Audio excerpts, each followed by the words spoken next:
بادشاہ کا چور۔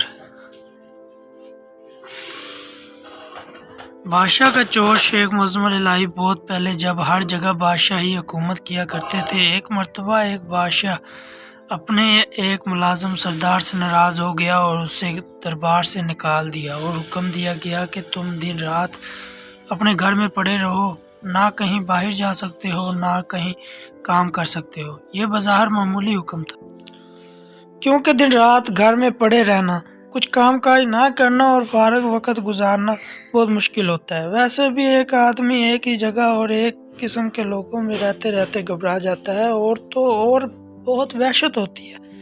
وقت کاٹنا دو بار ہو جاتا ہے، چنانچہ اس کے ساتھ بھی ایسے ہی ہوا۔ وہ سارا دن پڑا رہتا اور کوئی کام کاج نہیں کر سکتا تھا۔ سردار بہت پریشان تھا کیونکہ اس کے بچوں کے پیٹ بھرنے کا سوال تھا جاری ہے۔ جب وہ گھر سے باہر قدم نہیں نکالے گا تو بیوی بچوں کو کھلائے گا کہاں سے؟ اور اتفاق سے کچھ دنوں کے بعد بادشاہ، وزیر اور شہزادے بلائے گئے۔ سردار کو ایک ترکیب سوجی تو اس کی آنکھیں چمک اٹھی۔ اس نے اپنی بیوی کو پڑوس میں قیمتی جوڑا لانے کے لیے بھیجا۔ وہ پڑوس سے قیمتی جوڑا لے آئی۔ سردار نے مانگے کا قیمتی جوڑا جلدی سے زیب تن کیا اور گھر سے نکل پڑا اور شان سے چلتا ہوا شاہی دربار میں جا پہنچا۔ درباری سمجھے کہ کوئی معزز مہمان ہے، اسے لے جا کر بڑے ادب سے دوسرے بڑے لوگوں کے ساتھ کرسی پر بٹھا دیا۔ سردار گردن اکڑ اکڑ کر کرسی پر بیٹھ گیا۔ دربار شروع ہوا۔ جشن کی تمام رسمیں ادا کی گئیں اور اس کے بعد دسترخوان پر اعلیٰ قسم کے کھانے رکھے گئے۔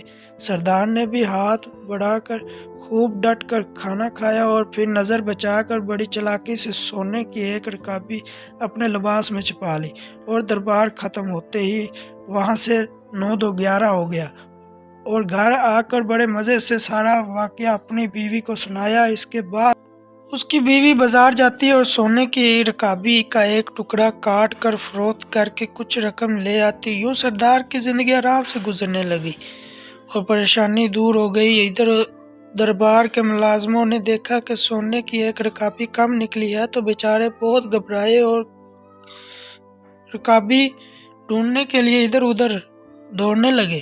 بادشاہ نے ان کی حالت دیکھ کر کہا کہ تم سب کیوں پریشان ہو؟ مجھے معلوم ہے کہ سونے کی رکابی غائب ہو گئی ہے اور اب وہ تمہیں نہیں ملے گی۔ مجھے یہ بھی معلوم ہے کہ وہ رکابی کس نے چرائی۔ اگلے سال پھر جشن ہوا اور دربار مہمانوں سے بھر گیا۔ جشن کے اختتام پر مہمانوں کو کھانا دیا گیا۔ سردار اس موقع پر بھی موجود تھا۔ کھانا کھانے کے بعد پھر اس نے نظر بچا کر بڑے اطمینان سے ایک سونے کی رکابی اپنے لباس میں چھپا دی۔ دربار ختم ہوا تو مہمان جانے لگے تو سردار بھی محل کے دروازے سے باہر نکلنے لگا کہ اچانک بادشاہ سامنے آ گیا۔ بادشاہ کو دیکھ کر وہ بہت سٹ پٹایا اور گھبرا کر ادھر ادھر دیکھنے لگا۔ بادشاہ نے ہاتھ بڑھا کر اس کا ہاتھ پکڑا اور کہا کہ پچھلے سال کی رکابی ختم ہو گئی جو پھر ایک رکابی لے جانا چاہتے ہو؟ یہ سنتے ہی سردار کے ہوش اٹھ گئے اور خوف کے مارے کانپنے لگا۔ آخر بادشاہ کے قدموں پر گر پڑا اور کہنے لگا، حضور کے حکم کی تعمیل میں مجھے میرے گھر میں بند کر دیا گیا تھا۔ کئی مہینوں تک پریشان و تنگ دست رہا، آخر مجبور ہو کر یہ نازیبا حرکت کی۔ حضور مجھے معاف کر دے۔ بادشاہ کچھ دیر سوچتا رہا، پھر کہنے لگا کہ اچھا، ہم نے تمہیں معاف کیا اور تمہاری ملازمت بھی بحال کر دی۔ غلطی ہماری ہی تھی، ہم نے حکم ہی ایسا دیا تھا کہ آدمی بھوک اور تندرستی سے مجبور ہو کر چوری کرنے پر آمادہ ہو جاتا ہے۔ اگر ہم تمہیں میں قید کرواتے تو شاید تم ایسی حرکت کبھی نہ کرتے۔ جاؤ اب ایسی حرکت نہ کرنا۔ چوری بہرحال بری حرکت ہے۔ بادشاہ اور سردار دونوں نے غلطی کی تھی۔ دونوں نے اپنی اپنی غلطی تسلیم کر لی اور ایک دوسرے کا آئندہ کے لیے عبرت حاصل ہو گئی۔ کہتے ہیں کہ پھر سردار نے کبھی چوری نہ کی اور نہ بادشاہ نے کبھی کسی کو ایسی سزا دی۔ اگر آپ کو کہانی پسند آئی ہو میرے چینل کو سبسکرائب کیجیے۔ شکریہ۔